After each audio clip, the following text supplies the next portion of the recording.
Mbote na biso baso bomesana kolanda ngai na nzela ya telefone na ba plateforme na biso nyonso ya réseaux sociaux na émission na biso école d'imitation kelasi ya mbongwana ya nzela ya makanisi autrement dit kilelo awa tomesana kolobela livre oyo mwana mboka père ingénieur Gervais Munganga akomelaki biso nde tolandaka ete maye oyo toyeba kita u bomengo ube makambo nini mwana mboka alobelaki biso yango ete tosalaka nango baanalyse yango ete tozali na kati ya plateau nazali ngai moko te na mokolo ya lelo na loboko na ngai ya mobali nazali na docteur Yenga oyo nazali nayebisi ye bienvenue et bonjour docteur. Merci monsieur le scénariste, merci piloteur de l'émission, merci.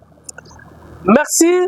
Et puis na loboko na ngai ya mwasi nazali awa oyo tobengaka ye fils maison ye azali coordonnateur national ya FVK Fondation Vital Kamerhe botuna nga te mpo tene mpo ani nalobelaka ye o mpo na nini nazalaka na ye il est le fils maison. Comprenez la quintessence, même le langage autokoloba fils maison comme on a eu Alobe et comme on a eu Bernard Afa Ewaka Kikoi. Bonjour et bienvenue. En tout cas, bonjour frère et père Gervais Munganga, le père de l'habitation, et aussi docteur habitation, initiateur et tout ça, en tout cas, toutes les bonnes choses, et aussi plein succès à vous. Et en tout cas, moi c'est Bernard Kikoy.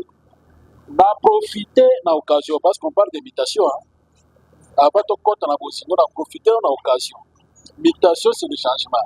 Mais il y a même les enfants qui nous suivent, mais qui aspirent au changement. Hein? Yango na zimwa na moko tindaki lettre epana yo. Mais mwana mboka Gervais Munganga. Merci. Mwana wana atindi moka komo na Timbela. Je vous en prie. Faut s'apprécier. Hein? Il a presque 10 ans là. Mais il a écrit a commis na français et tout ça et qui voulait transmettre un message au président de la République, chef de l'État. Et il a écrit le président Tshisekedi a droit de protéger le pays, surtout dans la commune de Ngiringiri. Insécurité et braquage. Ça, c'est un. Il a mis deuxième. Ce n'est pas moi, s'il vous plaît, c'est pas moi qui. Ça, c'est la lettre que vous lisez, qu'on nous a adressée dans cette émission. Il a adressé la lettre à vous pour que vous puissiez transmettre le message. Deuxième message, Nairobi. Le président Tshisekedi a droit de ranger les caniveaux. Hein? Comprenez son français après. Non, on comprend. Les caniveaux de Ngiringiri, Bongolo et surtout route Kimbangu. Yamisa Tolobi, président Tshisekedi a droit de construire les marchés Gambela. Yaminei, wana otiko komali suswabi, en tout cas président Tshisekedi, les crimes sont devenus beaucoup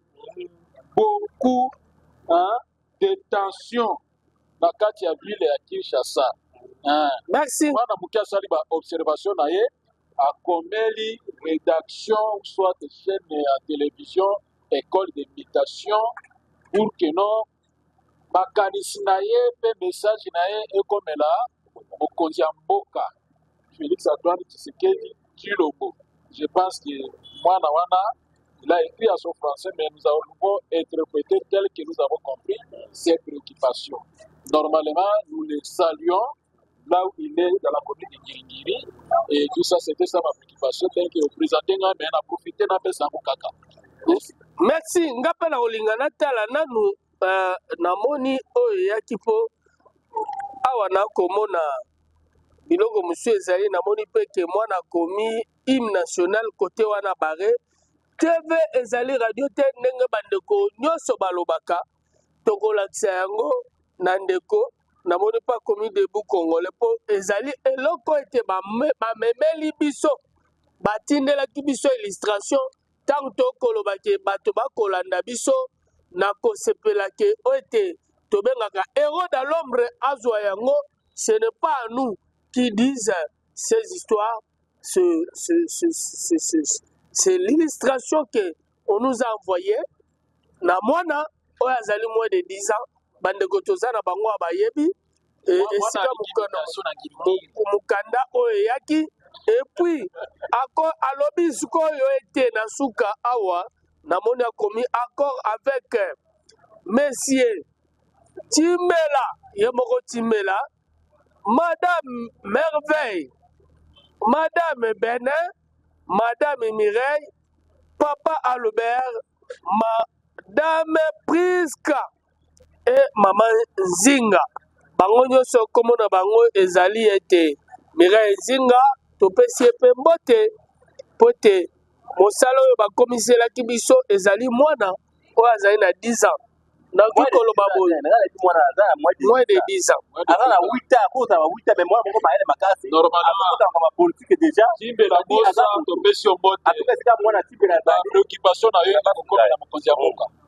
Précieux topesi yo mbote na émission yo po ete bana mpe bakolanda biso ebongo yo mokolo ovandi kuna ozali indifférent landa école de mutation kelasi ya mbongo wana ya makanisi autrement dit kilelo na tokokende kopase po ete tosi totangi oyo ezalaki lettre. Je pense que toki kotia yango wana toagrimente yango mais oyo ezali ya biso ya motuya tolingaka toyeba nini mama na likambo mwana mboka père ingénieur Jeva Munganga akomelaki biso yango te tokotanga na mayo elekaki docteur Yenga si vous me permettez et puis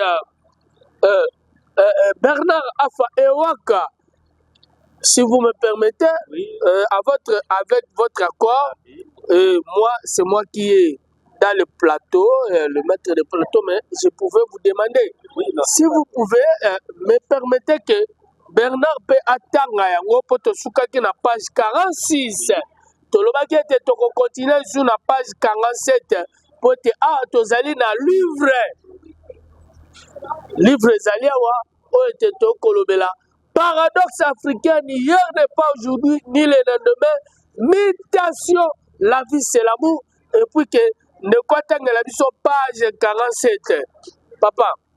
Oui, en tout cas, nyonso bolandaka émission école d'imitation, nous sommes dans 47e page ya publication ya mwana mboka Gervais Munganga oyo akomeli biso livre etali paradoxe africain Mukunda 1 et 2. Hier n'est pas aujourd'hui ni le lendemain. On parle de mutation. La vie, c'est l'amour. Je passe dans la 47e page et toujours décortiqué page par page total makanisi nini oya tina kati pe makanisi nini azali na yango pona mboka Congo. En tout cas, na kotangela bino eza à titre de rappel.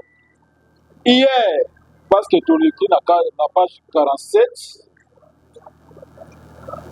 lorsqu'il arrivait des problèmes à nos ancêtres, selon l'histoire africaine, ils avaient l'habitude d'invoquer Dieu suprême, Kalanga ou Dakomba, en criant aussitôt Dieu suprême, répondait à certains habits qui répondaient pardon. Certains habits n'existaient même pas. Cette époque avait, avant l'arrivée de nos colonisateurs, des vols, des tueries, corruption, détournement en vie et consort, ou soit des destructions, escroquerie n'existait pas. Et nous allons comprendre l'extrait du discours du roi Léopold II à l'arrivée du premier missionnaire au Congo belge en 1883. Dans cette partie du monde, les devoirs des prêtres et pasteurs belges, qu'il a dit, soyez les bienvenus dans cette partie du Congo belge. La tâche qui vous est confiée à y remplir est délicate et demande beaucoup de tract. Prêtres et pasteurs, vous venez certes pour évangéliser, mais que cette évangélisation s'inspire de notre grand principe. Avant tout, l'intérêt de la métropole. Le but de votre mission n'est point d'apprendre aux Noirs à connaître Dieu. Ils le connaissent déjà depuis leurs ancêtres, a dit Loi Léopold. Ils ont trouvé nos ancêtres observer déjà les 10 commandements de Dieu comme est écrit dans la Bible. Dans nos villages, jusqu'à présent, il n'y a pas de choses horribles. La tradition fait la loi au village. Si peut-être vous osez abuser, vous mourrez. Nos ancêtres faisaient des échanges de leurs biens entre eux. On appelle les trocs. Il y en avait pas d'argent comme nature, pas des armes de guerre. Or, les armes de guerre aujourd'hui nous amènent à la division dans le monde, tandis que les armes qu'avaient nos ancêtres, c'était pour la jurisprudence ou pour la chasse, l'élevage, la pêche, qu'après avoir travaillé, c'était les échanges des biens. Aujourd'hui, est adopté chez les Chinois et au monde entier, coopération donnant-donnant et gagnant-gagnant. Signifiez-vous me donner quelque chose, moi aussi en retour, je vous donne la mienne selon la valeur dont j'ai reçu chez vous. En réalité, ce sont des échanges adaptés au moment actuel. Mama na likambo ndakata dokoloba.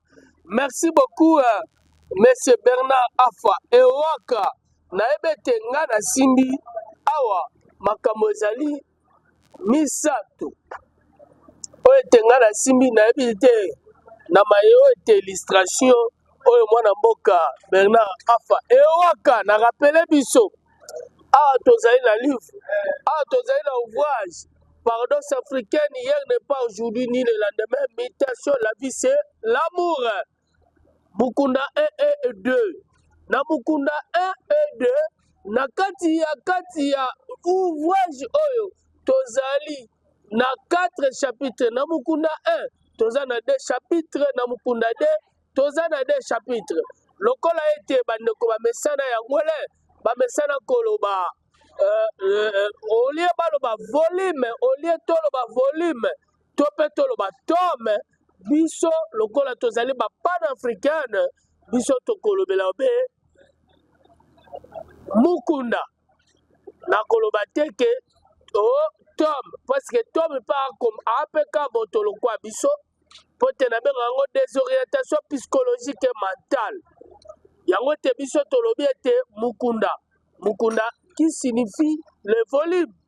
Et de la même manière, on dit tome. Yango te tolobi, na kati ya volume 1, tope Mukunda 1, eza na 2 chapitres, na Mukunda 2, eza pe na 2 chapitres, qui constitue cet ouvrage, na 4 chapitres. Mais ouvrage oyo, eza na 10 chapitres, tolobaki ete ezali bilei ya maele, topeseki yango na bakongomani mpe bamokili ya Afrika, balia yango pete bakonsome yango oyo etikali 6 tokotia yango lisu na possession na biso nyonso yango te oyo toretenir na yebete ndeko auti kotanga na kosepela na banda nanu mbala moko na docteur Yenga. Illustration ete mwana mboka auti kotangela nga na yo awa. Qu'est-ce que vous avez retenu parmi babiloko wana me nga nazwi mae ezali misato. Nazwi biloko misato parce que awa tokolobela mama ya nunda, mama ya safu, mama atekaka mapa, ba mama oyo bayebi ata ete komanyola oyo tobengi kifalansa malamu te, yango te po te, yango te tosalaka émission oyo ezali ya caractère et pédagogique po te toyeba koyebisa masi na biso. Yo retenir nini papa po te yatangeli biso na kifalansa makambo ebele. Mais ngai epai na ngai namoni eza trois choses. Docteur, pouvez-nous nous dire ce que vous avez tiré ou retenir na kati ya mae oyo ndeko atangeli biso? Merci pour na bopesinga maloba ndeko journaliste présentateur d'émission Tozo ba makambo ya école d'imitation. Pour votre information, pour qui me suivez de partout, ndeko na biso Père Gervais Munganga tanga zoba père d'imitation et là bopesinga posa na mwa muke azui concept oyo eza verbe eza na ngana salaki kilo latin na salaki kilo latin imitation et lobi eza na verbe moko ya latin eza verbe ya deuxième groupe ezoloba mitere terminé par mitere qui signifie envoyer. So lobi envoyer ou bien envoyer du coup banini otinda ndenge moko pe lokola aza koloba par rapport na comportement na biso nde tobanda kobika makanisi moko soko pakala esenge tobana makanisi moko tokɔta na likanisi soko pakala c'est pourquoi apesi biso école d'imitation. Ok, par rapport na makanisi ya ndenge bauti kotangela biso awa ntango nayoki ezongisi ngai sikisiki na atake congolais africain d'origine. Biso ba congolais pour votre information tozali bato oyo tango bandeko na biso bayaki kolonize biso bakunda de biso na bakunda de biso kino Congo ezali pays ya Nzambe po makambo oyo kosala yango eza kolandelana kaka na ndenge Nzambe alingi. Biso lokola bato mosusu te oyo balingaka komema makanisi na bango pembeni mais biso bakongo tozali bato oyo tozomema makanisi na biso ngambo ya Nzambe. C'est pourquoi mibeko na biso ya bakoko elulami kaka na makanisi ya Nzambe. C'est pourquoi nakolakisa bino kitango baexploitateur na biso bacolonisateur na biso babelge bayaki na Congo na bafandi na bamoni biso bakuti ya biso ke biso na Congo awa tozozwa na problème ya Nzambe te tozali bato tozoyeba Nzambe toza bato moko tobanda kobika na mibeko oyo esengeli moto aza responsable epe na biso bacongolais na bakoko na biso tozali kino yo mwana soki obotami okobenga papa nyonso papa ekeseni na babiyeko bato mosusu donc mpe na biso déjà bien que toyebaki no Nzambe te mais tozali ya makanisi na biso ngambo ya Nzambe. C'est pourquoi na bayo kino ataki tozali banimisme mais kolandela lolenge ya philosophie ezali lesi kino tozali bato ya Nzambe mpo bango moko baexploitateur bayo kino bato oyo baza deya bato bayebi makambo ya Nzambe eza na bavaleur oyo baza kodéfendre puisque non valeurs sont des valeurs qui sont souvent défendues de tout le monde. Donc kolandela na ndenge ndeko oyo totanga biso na livre oyo epuis kolandela mpe na likanisi oyo nga na zwi elakisi ke peuple congolais azali peuple oyo ayebi mibeko ya Nzambe aza mutu moko te oyo azositukola dere kutu na ngo babikino bible soki bible komamaki mpe makasi mingi eutaki na Congo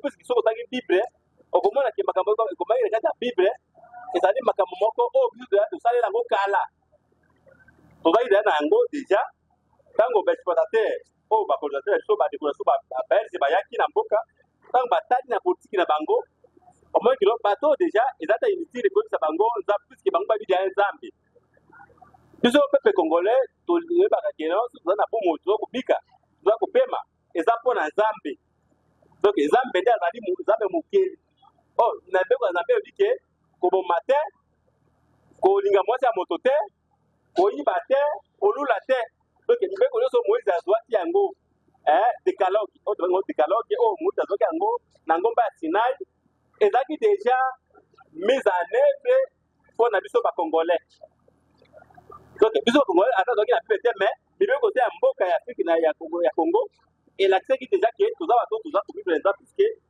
lolenge na biso ya kobika un congolais à l'époque ayebaki biloko oyo aza mwasi ya ndeko na ngai bakoki kolinga ye te epekisami. Merci docteur Yenga. Oyo te papa tikanga na baba mukilasi na pesi yo déjà na mona oso consommer 2 minutes te po te tokende polo bani 2 minutes na kati yo te malobo oza déjà na 2 minutes 2 minutes siko otikali kaka na 50 secondes po tosilisa. C'est pour dire que là peuple congolais azali peuple oyo soki nzambe afutisi mokili na ye peuple congolais akota directement puisque ye aza déjà kopratiquer maloba ya nzambe depuis kala kokesana na ndenge bandeko bape mosusu basalaka oyo bango bakapenga na saki litere kilo latin nayebi na kilo latin na rome chaque domaine a dit ezali déterminé na nzambe moko soko pakala par exemple soki ozali mwana classe mwana classe olingi osala examen soki olingi oloka l'examen il faut kobelela déesse minerva. C'est pourquoi dans la terre, ils ont les personnes qui ont le bac à la classe, déesse minerva, nostra dea minerva, non plus ça peut être c'est-à-dire la bonne déesse donne-nous l'intelligence. Mais eux, sur la Congo, te dit que Mayele, bon, je m'accorde aux hommes en Zambie. Ils ont en Zambie. C'est pourquoi, dans la ville à Rome, ceux qui n'ont pas la déesse minerva. Merci, docteur Yenga. Merci. C'est Dieu qui est au centre de toutes choses. Merci. L'intelligence, la protection, tout comme ça, c'est entre les dieux. C'est pourquoi on a été la critique. Zambé, biso africain, congolais, Congo, tout est que bon, mon émission est Zambé. Voilà.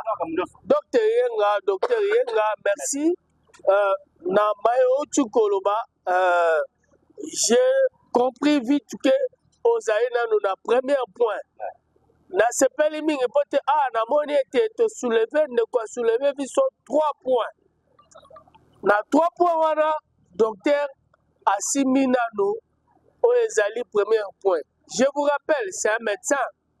C'est un médecin et je nous rappelle, nous parlons de la religion ou de la spiritualité parce que autrefois on s'est limité dans le chapitre 46 Otosikate Tosukaki na yango de toi koborde 47 il y a ouvrage oyo tobengi paradoxe africain ezali suite yango te omoni ete docteur azongeli ete na makambo asi alobaki yango te tokei tout autour ok il faut to avancer pour ne pas monopoliser la parole na kozonga na loboko na ngai ya mobali na moto atangelaki biso mokanda ya mwana oyo tobengi ete na loboko na ngai ya mwasi tout à fait po ete na loboko na ngai lo mobali tokokende na loboko na ngai ya mwasi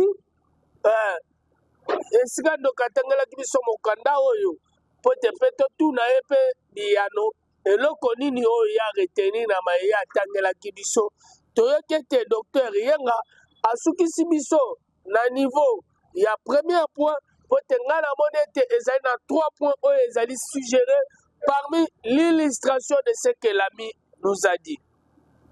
En tout cas, merci. Bernard, napesi yo mpe maloba. Mwana mboka ata nazali na loboko ya mwasi na ye mwasi te quand même.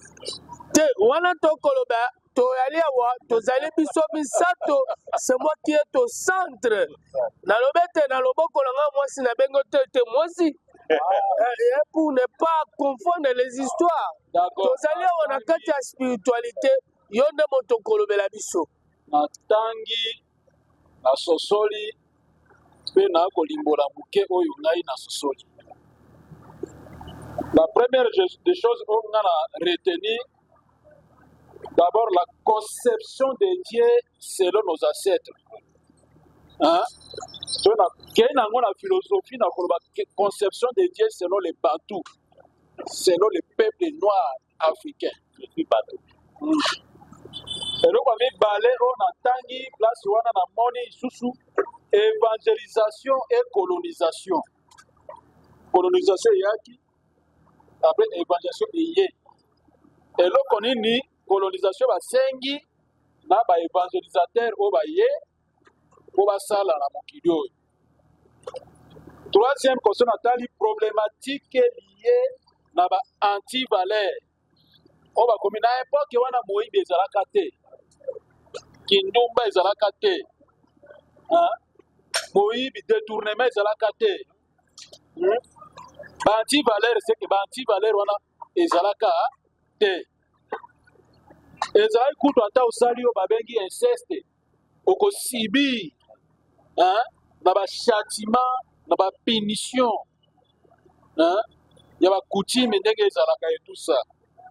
Nyonso ezalaki bien réglementé et tout ça. Et na suka na eko mona na suka ba influence étrangère oyo ememeli biso na ba accord oyo tokomi nango tokomi obenga mikolo des accords gagnant-gagnant. Et voilà ce que oyo ngai na resimaki na likambo oyo etali okei mbala moko na nyonso etele 3 points wana tosepela zalano na premier point mpo nalingi te aborde meme premier point na deuxième point selon les Bantous. Bato moindo tobandi kotanga nzambe na kombo ebele. Elandani na ba groupe linguistique ya bato na bato. Lokota ya bato na bato. Chaque groupe linguistique avait sa conception, sa manière de concevoir, de percevoir Dieu. Okuta watu mususu waluba mulungu mususu mungu mususu ngai jakomba zambi wakomboba tout c'était des conceptions oyo babantu babande kotia nzambe maintenant na ntango wana avant bacolonisateur baya le Dieu a été perçu comme une force suprême, un principe créateur, régulateur de l'univers. Na ebite soko zolanda makambo oyo komi na kati wana eza makambo moko ya moto ya monene na livre na yo. tokosala analyse yo moto ozali na maloba papa tokolanda na muna Nzambe azalaki lokola créateur, Nzambe azalaki lokola origine ya baparole, Nzambe azalaki lokola juge suprême na ndenge ya bokoko na biso, azalaki lokola source de vie et la mort, liwa na bomoi nyonso ezalaki epa na ye. Il est important de noter que la perception de Dieu sur le Bantou varie selon les cultures. C'est pourquoi Otaliwana, na koti na ya miba na évangélisation na colonisation, yango tango ba évangéliser ba ye ba colonisateur ba yebika batu oyo bozo ya ko évangéliser bango ba yebi déjà Nzambe. Voici le premier point oyo ezalaki ete bandeko bayaki yango wana tozali na premier point Colonisateur ba yebisi ba évangélisateur kino bato bozo ya kopesa bango sango malamu ba yebi déjà Nzambe.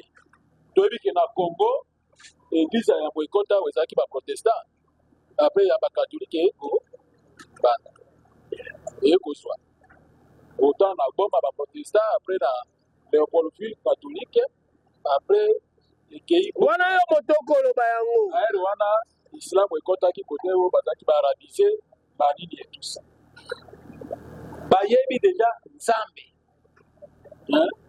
eloko bokozala na bango awa et tout ça bolakisa bango bavaler kotanga kokoma kotosa Nzambe wana asalaka ndenge nini et tout ça eloko bayebisalaki yango na yango basalaki okomona keno na ba église bayamba oyo yaki liboso bafungola ba école ebele mpona kolakisa bosomi mpe boyebi la sagesse et tout ça au peuple congolais tout ça kwa l'église catholique na l'église protestante et tout ça natali siko na po ya misato na koti na po ya misato na ye komona oyo etali problématique etali ba anti-valeur yo cite mbala moko suka nano wana na suka nanu wana nakopesa yo minute tozali nanu na yo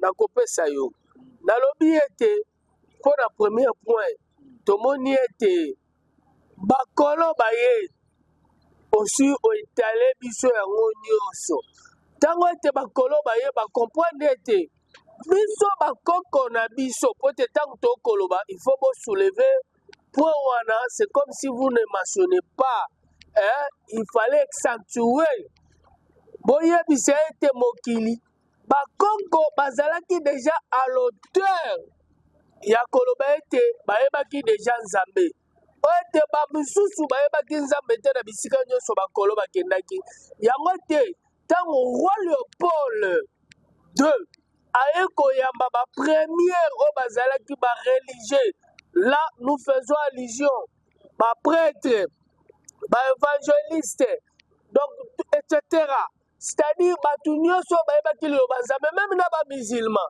bato nyonso bande kote ya biso liloba nzambe meme na babudiste bamaikari tukoso oyo ete bayalaki na ngomba na bango ya Europa bayelaki biso bango ndete ayebisaki bango certes vous êtes venus ici il faut pas enseigner au noir la parole de Dieu mais premièrement c'est l'intérêt des métropoles oyo ezalaki ya malamu il fallait pas enseigner biso intérêt ya métropole yango emoni ete ezali liloba ya koloba na biso yango ete batongi ezalaki bible te bakoko na biso lelo kokuta baetonga nyonso koko na yebi nzambe te lokuta wana nakotanga oyo ete bato bayelaki biso bible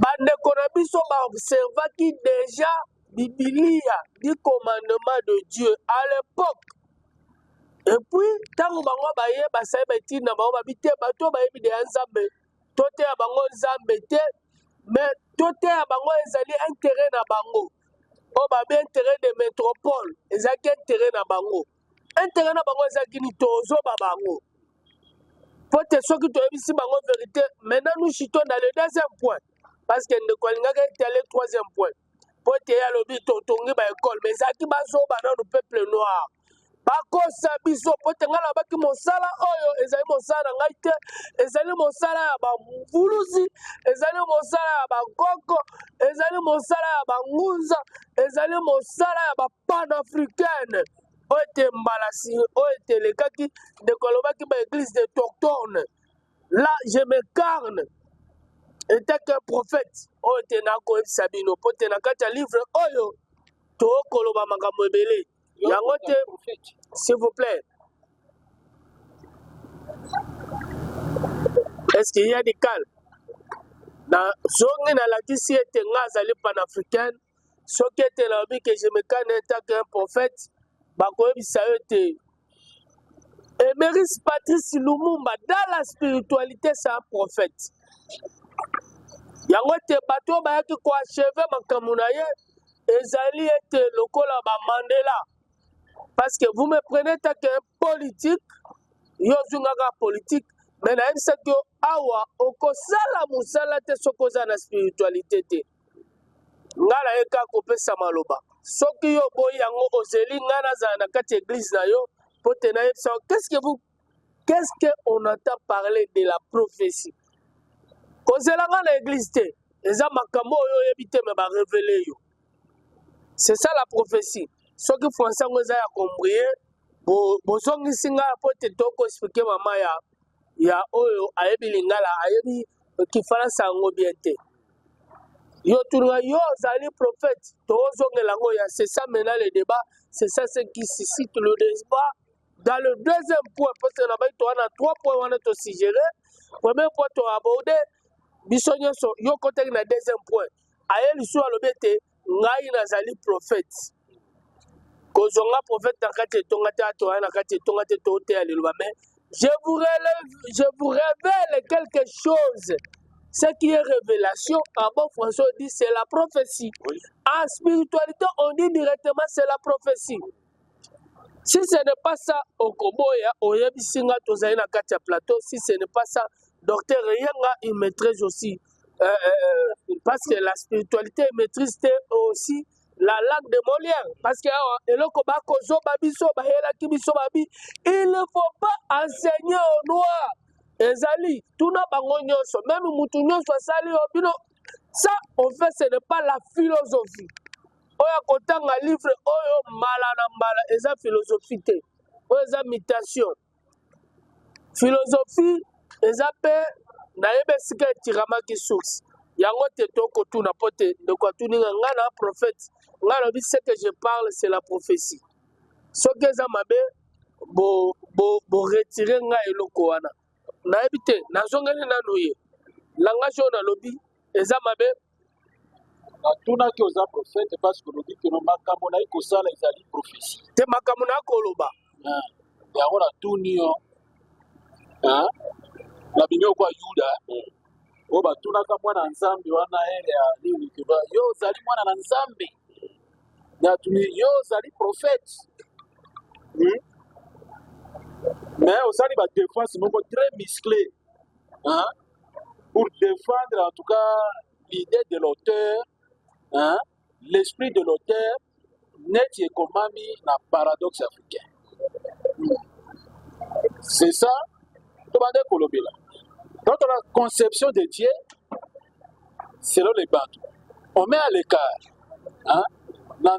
L'auteur a commis et son esprit de l'auteur, ça veut dire que non, en tout cas, les religions étrangères sont venus pour nous masquer, nous tromper. Donc non, pour évangéliser, désorientation psychologique et mentale et massive. Ce qu'il a soulevé. Et c'est cette même désorientation aujourd'hui, le christianisme a pris le devant. Est-ce que le christianisme serait une désorientation ou soit une orientation? Voilà ce qu'on pouvait demander à l'auteur du livre et tout ça. Et la conception de Dieu selon les Bantous. Merci. La question était de demander, mais je comprends bien que vous avez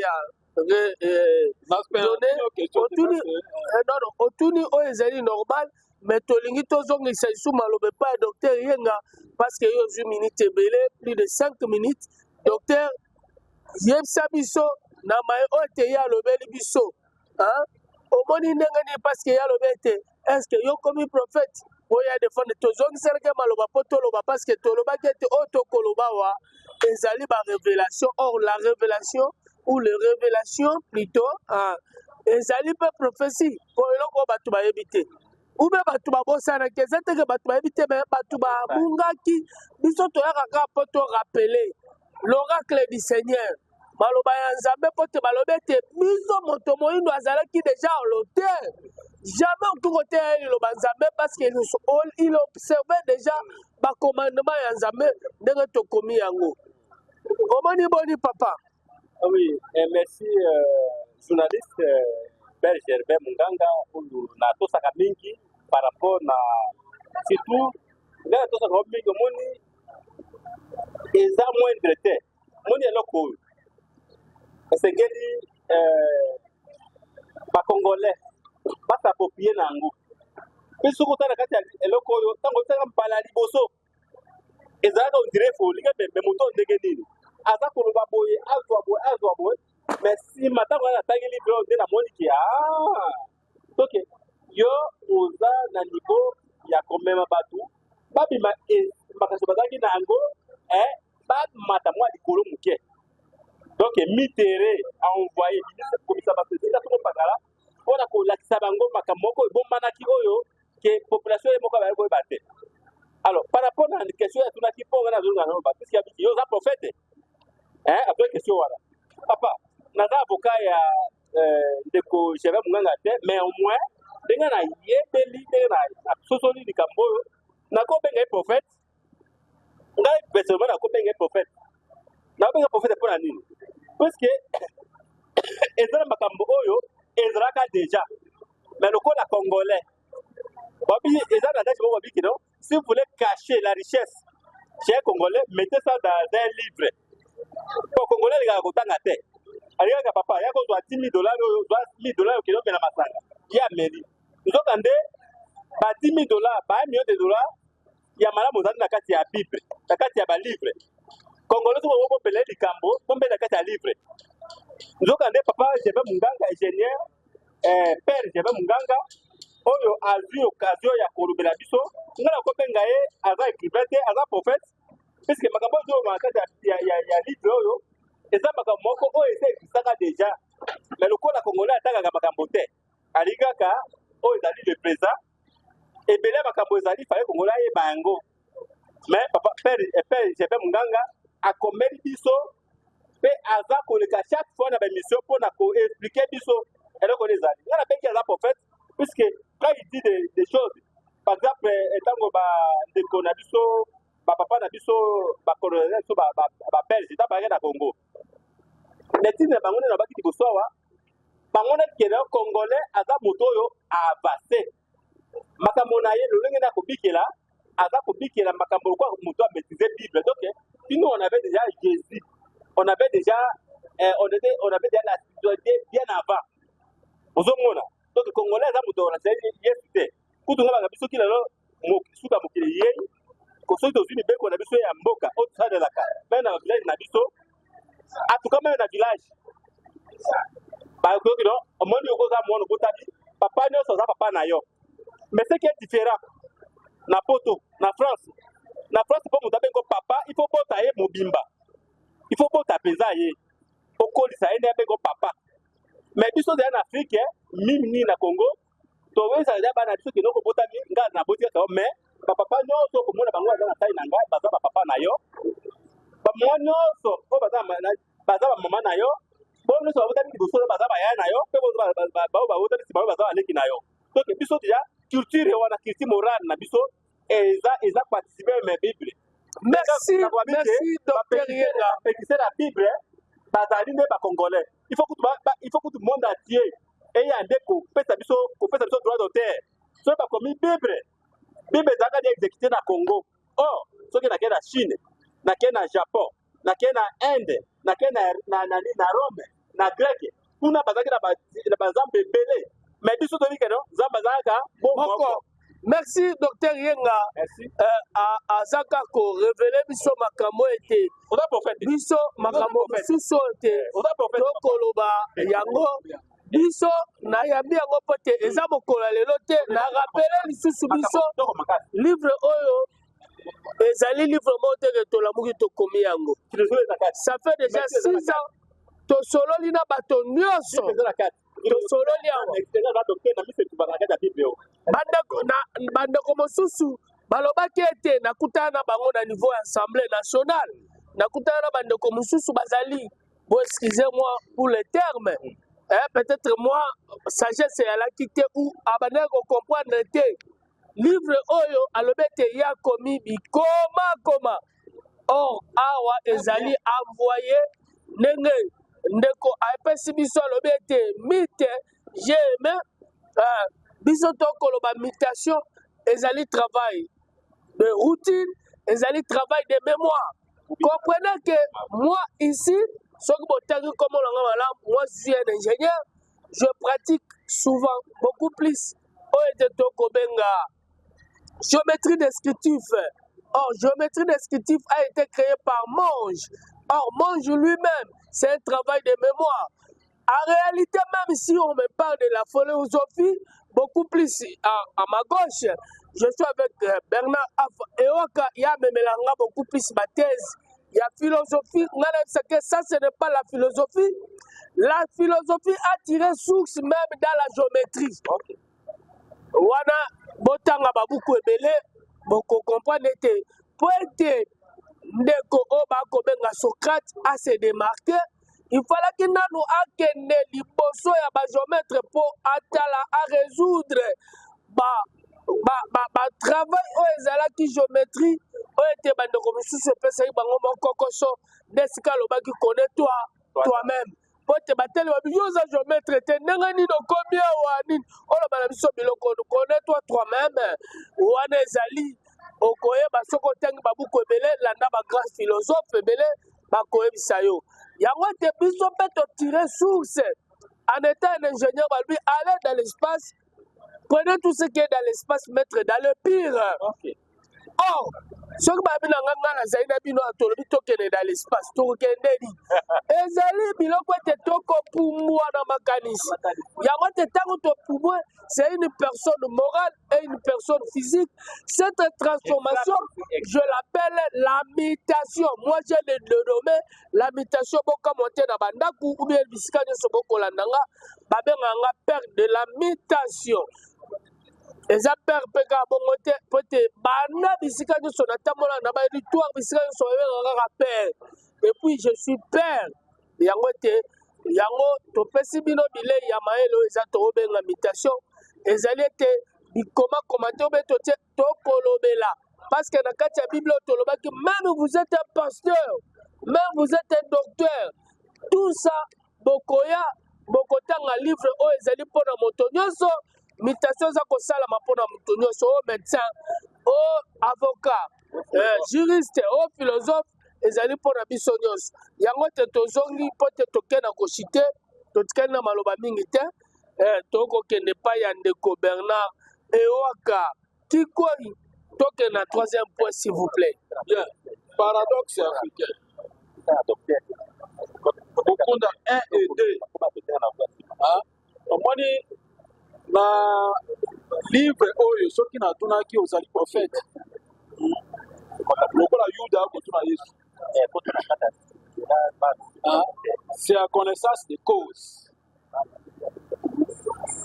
parce que prophète désigne une personne inspirée de divinité qui transmet des messages de la divinité aux personnes. L'humain est souvent prédisant l'avenir. Parce que ici, c'est une pensée qui parle de la mutation, un changement, que nous pouvons quitter telle situation à une autre situation. Comme on dit dans l'émission, on a la cocaïne qu'on va ébéliter. Mais on peut faire vraiment pour sans maïmazari makanisi na kati na yo et tout ça.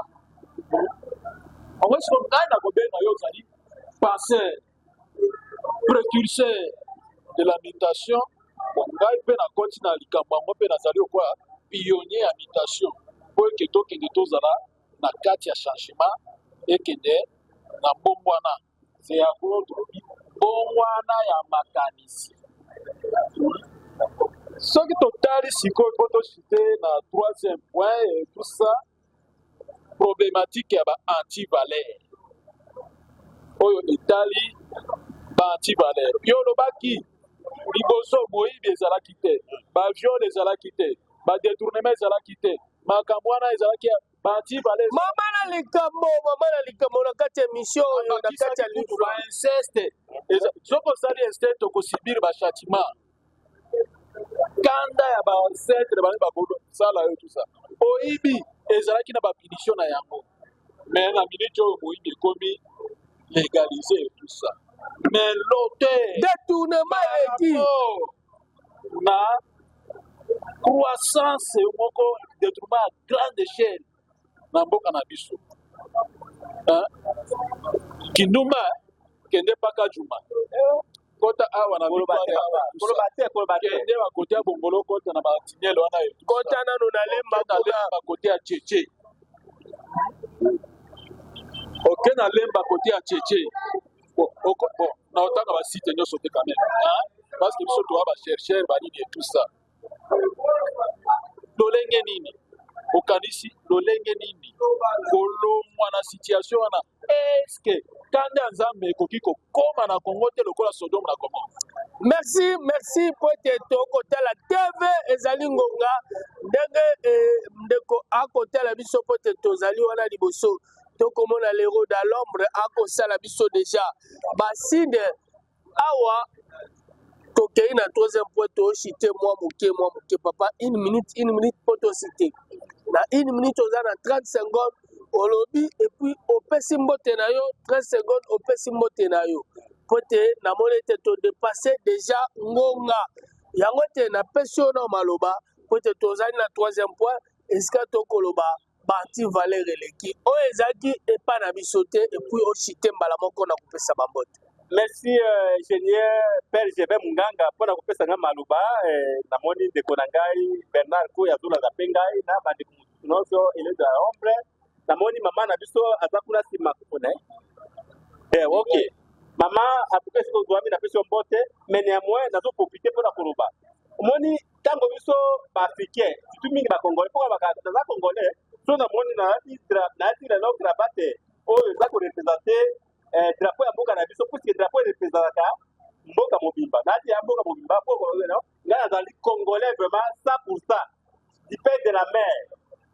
Alors nasengana baboyi par rapport na ndenge eyebanaka kala biso deja na Congo toyebaki ke mwasi ya moto aza mwasi ya moto soki obimi na mwasi ya moto bakokanga yo bakosufi yo obimi na ndeko na oyo obotami nde makila moko ezali ya esese eza mabe ube oyibi eloko ya motu bakokanga yo uso tosalika moko oyo mbeba ekoki te bible ye ifoko nakomisa mpe bakomaki bible il a fallu bafuta bacongolais droit d'auteur nazoreklame yango officiellement il faut bafuta bacongolais droit d'auteur puisque makambo nyonso komana na kati ya bible. Merci papa pesa mbote na yo nga napesi mbote na d'abord na yo mpe Gébé Munganga mpona koorganize émission oyo ezopesa biso makoki ya koloba mpo bato bayoka biso donc napesi yo mbote napesi mpe mbote na ndeko na ngai Bernard Koy ye en tout cas apart azandeki na ngai c'est au cadre ya INC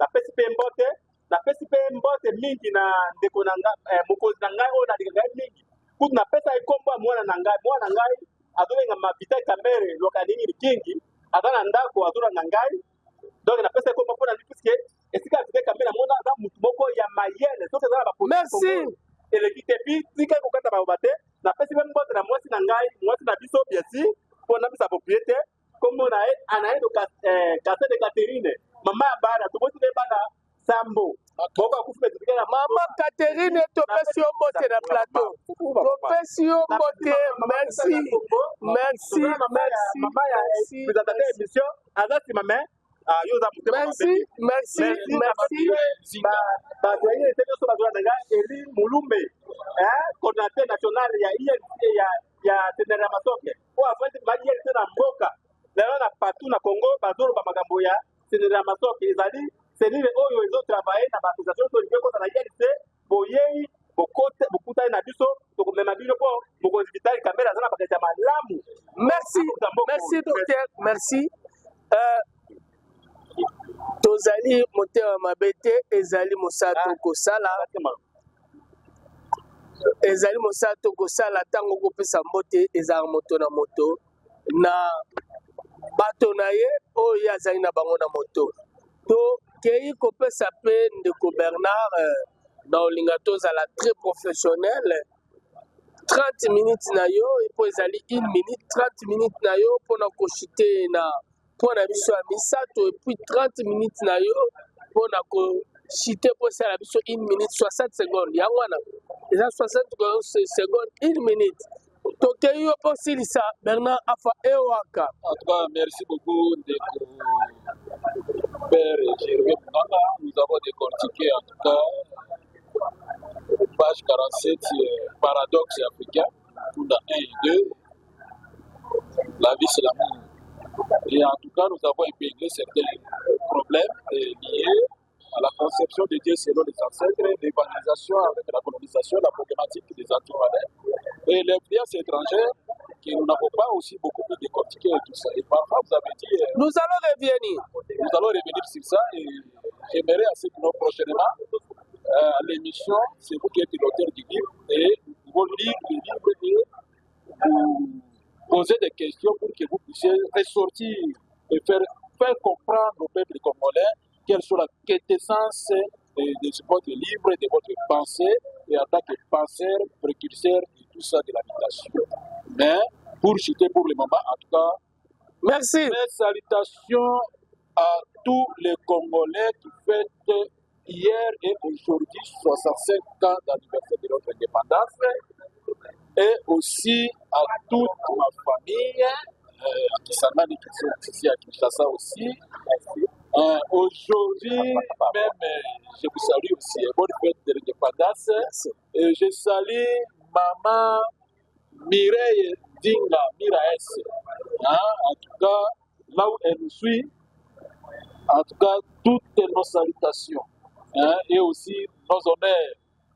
Et en tout cas, l'héros de l'ombre qui est ici, en tout cas, très félicitations pour le travail, pour les émissions précédentes, sans oublier la entreprise qui nous a offert ces cadres très magnifiques et aussi très appropriés professionnellement. Le chalet, en tout cas, toutes nos salutations aux responsables du chalet. Merci. Parce qu'il s'agit de la science, je ne vais pas incorporer la politique. Merci.